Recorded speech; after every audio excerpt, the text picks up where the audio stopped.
যুবকের সেজদা আল্লাহর আরশ কাইপা ওঠে। নওজোয়ান সেজদা দিলে আল্লাহ আরশ আজিম থেকে বলে, যুবক তুই আমারে সেজদা দিলি, যা ওয়াদা দিলাম হাসরের ময়দান আমি তোরে আমার আরশের ছায়া দেব। বাহ বাহ, তোরে আমি পাশে বসাবো নওজোয়ান, তুই স্টেজে বইবি,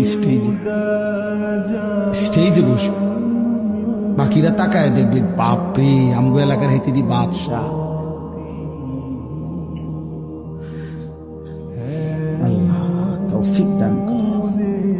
চলেন এই আয়াতগুলোর তর্জমা বলি, শুধু তর্জমা।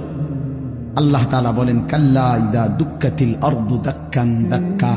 বান্দা শুনো, যত লাফালাফি ফালাফালি করো মনে রাখো তুমিও একদিন থাকবা না, পৃথিবীও একদিন থাকবে না। এই গোটা জমিন আমি আল্লাহ তাআলা চূর্ণ বিচূর্ণ করে ফেলব, সব শেষ করে ফেলব। আসমান জমিন চন্দ্র সূর্য সব শেষ করে ফেলব। হাসরের মাঠ কায়েম হবে। ওয়া রাব্বুক, আর তোমার রব, সমস্ত মানুষ দাঁড়িয়ে থাকবে হাসরের মাঠে। তোমার রব আল্লাহ হাসরের মাঠে আগমন করবেন।